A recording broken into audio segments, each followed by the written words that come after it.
ఇస్లామాబాద్ వేదికగా America Iran చర్చలు జరగబోతున్నాయి. కాల్పుల విరమణపై చర్చలు ప్రారంభమయ్యాయి.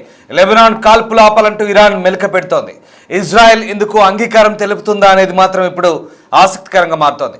ముందస్తు షరతులు ఒప్పుకుంటేనే చర్చలకు ముందుకు పోతాయంటూ ఇరాన్ ప్రతినిధుల బృందం సిగ్నల్ ఇస్తోంది.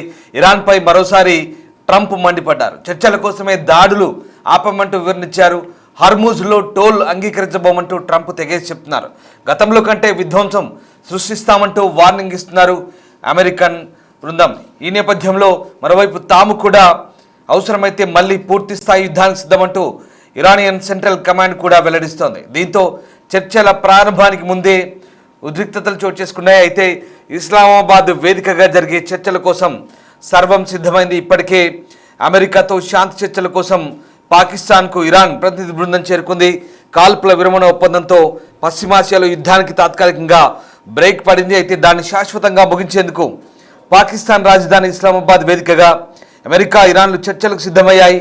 అందుకోసం ఇప్పటికే అమెరికా బృందం పాకిస్తాన్కు చేరింది. తాజాగా ఇరాన్ బృందం పాకిస్తాన్కు రావడంతో శాంతి చర్చలు ఎలా జరుగుతాయంటూ యావత్ ప్రపంచం ఉత్కంఠగా ఎదురుచూస్తుంది. మీరు చూస్తున్న దృశ్యాలు ఇరాన్ బృందం ఇస్లామాబాద్కు చేరుకున్న తర్వాత పాకిస్తాన్ ప్రధాని షరీఫ్ అలాగే సైన్యాధిపతి మునీర్ ఇరాన్ ప్రతినిధులను స్వాగతం పలుకుతున్న దృశ్యాలు ప్రస్తుతం మనం చూస్తూ ఉన్నాం. ఇస్లామాబాద్ ఎయిర్పోర్ట్లో వాళ్ళు వచ్చినటువంటి విమానం దిగగానే అక్కడి నుంచి సాధారణంగా వారిని స్వాగతం పలుకుతూ తీసుకెళ్తున్న దృశ్యాలు ప్రస్తుతం మనకు కనబడుతున్నాయి. అయితే అంతకుముందే అమెరికన్ బృందం పాకిస్తాన్ చేరుకుంది. ఇస్లామాబాద్లో కట్టుదిట్టమైన భద్రతా ఏర్పాట్లు కూడా చేశారు. ప్రస్తుతం ఇస్లామాబాద్ అంతా కూడా హై అలర్ట్ కొనసాగుతోంది. ఇప్పటికే చాలా ఆంక్షలు విధించారు. ఆ ప్రాంతం అంతా కూడా పూర్తిస్థాయి భద్రతాపరమైన చర్యలు తీసుకున్నారు. ఇప్పటికే అమెరికన్ బృందం ఇస్లామాబాద్ను తమ ఆధీనంలోకి తీసుకుంది. పాకిస్తాన్లో జరిగే చర్చల కోసం అమెరికా తరఫున జేడీ వాన్స్ అలాగే స్టీవ్ విట్కాఫ్, జేడ్ కుష్నర్లు హాజరవుతున్నారు. ఇక ఈ శాంతి చర్చల వేళ మరికొద్ది గంటల్లో శాంతి చర్చలు జరగబోతాయన్న తరుణంలో ట్రంప్ అయితే కీలక వ్యాఖ్యలు చేశారు. హర్మూజ్ నుంచి వెళ్లే నౌకలపై సుంకాలు విధించడానికి ఇరాన్ చేసే ఏ ప్రయత్నాన్ని అమెరికా అనుమతించబోదంటూ డొనాల్డ్ ట్రంప్ తెగేసి చెప్పారు. అంతర్జాతీయ జలమార్గాలను ఉపయోగించి ప్రపంచాన్ని కొన్ని రోజులు దోపిడీ చేయడం తప్ప ఇరాన్ నేతలకు మరో మార్గం లేదన్నారు. కేవలం చర్చలు జరపడానికి మాత్రమే వారు సజీవంగా ఉన్నారంటూ వ్యంగ్యంగా వ్యాఖ్యానించారు. ఈ నేపథ్యంలో ఇక ప్రస్తుతం ఈ అంశం చర్చనీయాంశంగా మారుతోంది. ఇక ఇస్లామాబాద్లో జరిగే శాంతి చర్చలు సిద్ధమవుతున్న తరుణంలో లెబనాన్పై ఇజ్రాయెల్ దాడులు చేస్తోంది. ఈ క్రమంలోనే ఇజ్రాయెల్తో ప్రత్యక్ష చర్చలు వచ్చే మంగళవారం నుంచి ప్రారంభమవుతాయంటూ లెబనాన్ అధ్యక్షుడు జోసెఫ్ ఔన్ చెప్తున్నారు. అయితే ఇరాన్తో వాషింగ్టన్ జరుపుతున్న చర్చల మాదిరిగానే కాల్పుల విరమణ లేదా ఒప్పందం కింద చర్చలు జరగాలని లెబనాన్ కోరుకుంటోంది. అమెరికాలోని లెబనాన్ ఇజ్రాయెల్ రాయబారులు ఫోన్లో మాట్లాడిన తర్వాత అధ్యక్షుడి ఆఫీస్ నుంచి ప్రకటన వెలువడింది. లెబనాన్తో ప్రత్యక్ష చర్చలు చేపడతామంటూ ఇజ్రాయెల్ చెప్తోంది. కానీ ఫోన్లో రాయబారుల చర్చల తర్వాత ఎలాంటి ప్రకటన లేదు. అయితే అటు ఈ పరిణామాలపై హెజ్బుల్లా కూడా ఇంకా స్పందించలేదు. సో మొత్తం మీద ప్రస్తుతం చర్చలకు సంబంధించి అంతా ఆసక్తి నెలకొంది.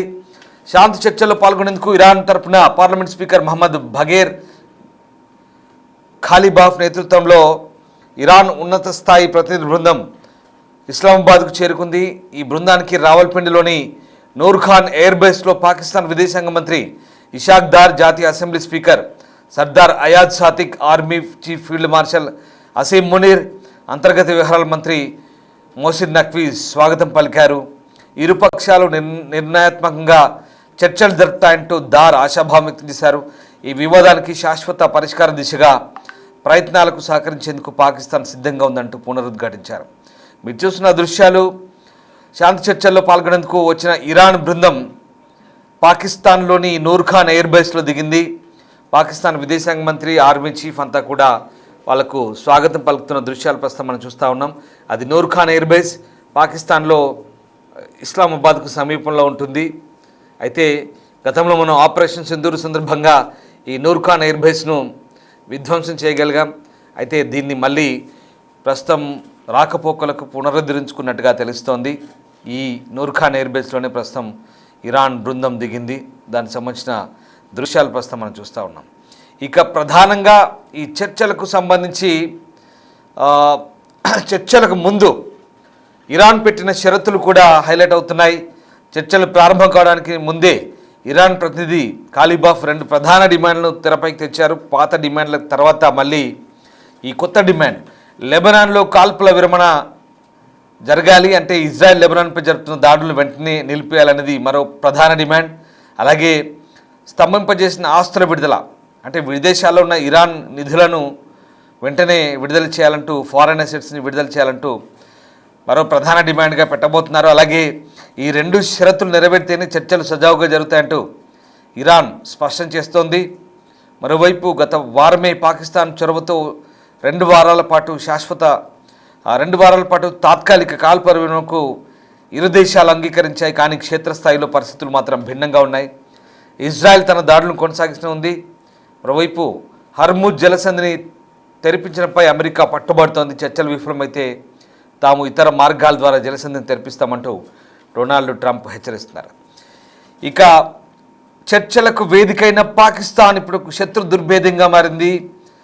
ఈ హై ప్రొఫైల్ చర్చల నేపథ్యంలో పాకిస్తాన్ ప్రభుత్వం రాజధాని ఇస్లామాబాద్లో కట్టుదిట్టమైన భద్రతను ఏర్పాటు చేశారు. నగరమంతా వేల సంఖ్యలో పోలీసులు, సైనిక బలగాలను మోహరించారు. పాఠశాలకు సెలవులు ప్రకటించడంతో పాటు ట్రాఫిక్ ఆంక్షలు కూడా అమలు చేస్తున్నారు. దశాబ్దాల తర్వాత అమెరికా, ఇరాన్ దేశాల మధ్య జరుగుతున్న అత్యున్నత స్థాయి చర్చలు ఇవి. ఇస్లామాబాద్ చర్చలు పశ్చిమాసియాలో శాంతిని పునరుద్ధరిస్తాయా లేక యుద్ధం మరింత ముదురుతుందా అనేది ఆసక్తికరంగా మారుతుంది. ఒకసారి ఇరాన్ డెలిగేషన్ ఇస్లామాబాద్ చేరుకున్నాక పాకిస్తాన్ బృందం రిసీవ్ చేసుకుంటున్న దృశ్యాలు చూద్దాం.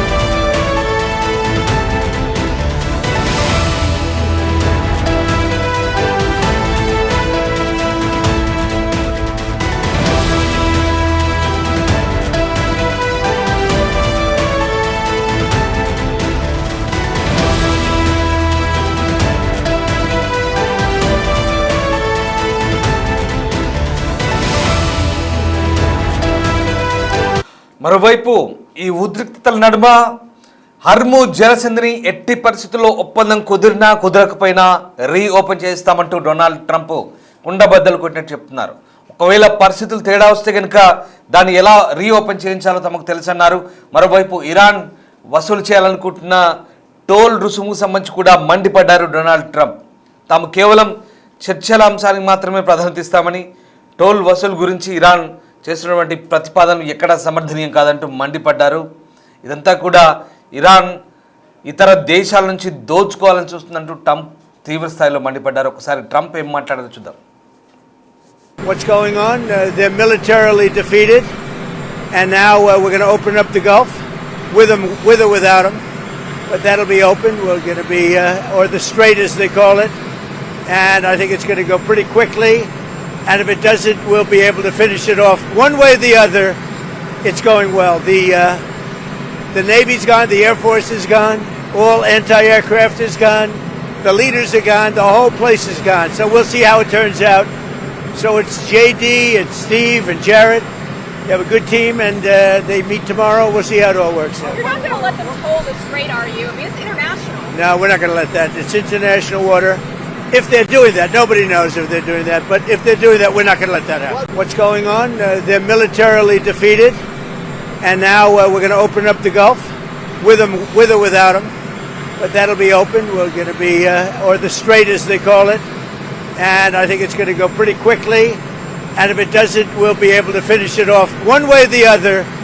It's going well. The Navy's gone, the Air Force is gone, all anti-aircraft is gone. The leaders are gone. The whole place is gone. So we'll see how it turns out. So it's JD, it's Steve and Jared. They have a good team, and they meet tomorrow. We'll see how it all works out. You're not going to let them toll the Strait, are you? I mean, it's international. No, we're not going to let that. It's international water.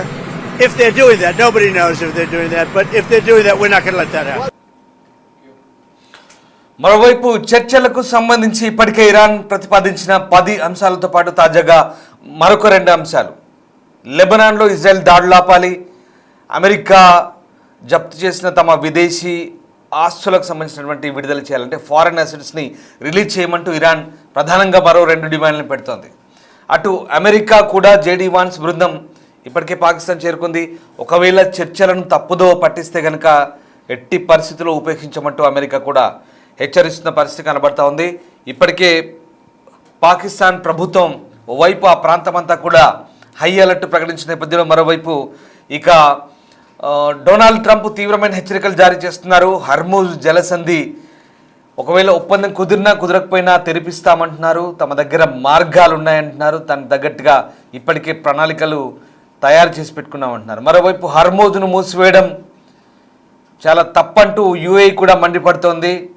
అటు Trump మాత్రం toll వసూలు సంబంధించి కూడా తీవ్రంగా మండిపడుతున్నారు. అది అంతర్జాతీయ జలాలు అందరికీ సంబంధించింది కాబట్టి ఇరాన్ టోల్ వసూలు చేస్తామంటే తాము తోలు తీస్తామంటూ తీవ్రంగా హెచ్చరిస్తున్న పరిస్థితి కనబడుతుంది. సో ఏదేమైనా చర్చల ప్రక్రియ అనేది ఇప్పుడు ఆసక్తికరంగా మారుతుంది. అందరి దృష్టి ఇస్లామాబాద్ వైపే ఉంది. ఇస్లామాబాద్లోని హోటల్లో జరగబోయే చర్చలు, సరైన హోటల్లో జరగబోయే చర్చలకు సంబంధించి కూడా ప్రధానంగా ఇటు ఇరాన్ వైపు నుంచి స్పీకర్ ఖాలిబాఫ్ నేతృత్వంలో అబ్బాస్ అరాక్చి వచ్చారు. అలాగే ఇరాన్లోని కొంతమంది సెంట్రల్ బ్యాంక్ చైర్మన్ వచ్చారు, కొంతమంది అక్కడ రక్షణ నిపుణులు, కొంతమంది విఐపీలు వచ్చారు. దాంతోపాటు అమెరికా నుంచి జేడీ వాన్స్, కుష్నర్, అలాగే విట్కాఫ్ ఇలాంటి వాళ్ళు వచ్చారు. ఇక పాకిస్తాన్ వైపు నుంచి మునీర్, అలాగే షరీఫ్, మరికొంతమంది ఇషాక్దార్ లేదా ఇంకొంతమంది నేతలు పాల్గొనే అవకాశం ఉంది. వీళ్ళు కేవలం అక్కడ వీళ్ళు చేసేదేముండదు. పాకిస్తాన్ వాళ్ళు ఇరాన్ అమెరికా మాట్లాడుకుంటుంటే అక్కడ పేపర్లు ఇక్కడ పేపర్లు అక్కడ అందిస్తారు. బంట్రోత్ పని కాఫీలు, సమోసాలు, బిర్యానీలు అందించేందుకు, లేదంటే అక్కడ పరదాలు లాగి కూర్చోబెట్టడానికే బహుశా పనికి వస్తారేమో అనిపిస్తుంది. ఎందుకంటే వీళ్ళు చేస్తున్న పనికి ఏంటి సార్ ఇంత మాట అన్నారంటే ఖచ్చితంగా వీళ్ళు చేసిన తప్పిదాలకి ఇప్పటికే ఈ దేశాల మధ్య ఇప్పటికే కొంత అంతరాయం కలుగుతోంది. ఎందుకంటే ఆయా దేశాల మధ్య ఏదైతే ఈ గ్యాప్ ఉందో, ప్రధానంగా లెబనాన్ అంశానికి సంబంధించి ఈ లెబనాన్ ఇష్యూలో అది సీజ్ ఫైర్ పరిధిలో లేదంటూ ఇజ్రాయెల్ చెప్తుంది, సీజ్ ఫైర్ పరిధిలో ఉందంటూ పాకిస్తాన్ చెప్తోంది. అయితే ఈ పాకిస్తాన్ వీరు ఇరాన్ ఇచ్చినటువంటి ప్రతిపాదనలను లెబనాన్ అంశాన్ని తొలగించి అమెరికాకు అందించినట్టుగా అనుమానాలు వ్యక్తమవుతున్నాయి. ఇటు పాకిస్తాన్ ఇరాన్ విషయంలో అమెరికన్ తప్పుదారి పట్టించింది. అలాగే అమెరికా ఇచ్చిన ప్రతిపాదనలతో మార్పులు చేర్పులు చేసి ఇరాన్ను తప్పట్టించినట్టుగా రెండు వైపులా అంటే పాకిస్తాన్ దౌత్యం ఎక్కడ సరిగ్గా లేదనే వార్తలు వినిపించాయి. దీంతో ఇవాళ పాకిస్తాన్ చేసే కూడా కేవలం ఒక బంట్రోత్ పని, కేవలం ఒక పోస్ట్ మ్యాన్ లాగా, కొరియర్ లాగా వ్యవహరిస్తున్న అనేది వాస్తవం. సో ఏదేమైనా ఇస్లామాబాద్ అనేది ఆ వేదిక ఇప్పుడు ప్రపంచ దృష్టిని ఆకర్షిస్తుంది. ఎందుకంటే దశాబ్దాల తర్వాత ఇరాన్ అమెరికా జరుపుతున్నటువంటి హై లెవెల్ మీటింగ్ ఇది. ఈ మీటింగ్లో మరి చర్చలు ఏ రకంగా ఉండబోతున్నాయి, ఇప్పటికే ఎస్కలేషన్స్ పెరుగుతున్నాయి.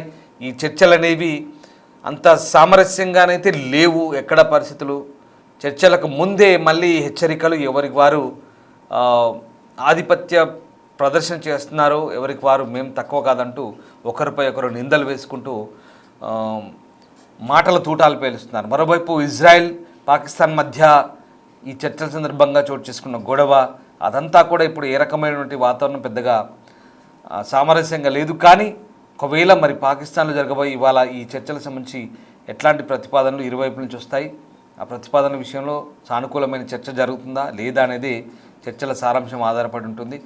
ఇవాళ రేపు 2 రోజుల పాటు జరిగే ఈ చర్చలు ఒకవేళ సక్సెస్ అయ్యి యుద్ధం ముగింపు దిశగా వస్తే అందరం సంతోషించాలి. లేదా ఎక్కడ ఎవరు పట్టు సడలకపోయినా మళ్ళీ ప్రతిష్టంభన కొనసాగే అవకాశం ఉంది. తర్వాత పర్యవసానాలు ఎలా ఉంటాయన్నది అందరం ఊహించుకున్నది. సో ఇది పరిస్థితి. సో ఏదేమైనా ఇస్లామాబాద్ చర్చలు సఫలీకృతం కావాలని మనం కూడా కోరుకుందాం.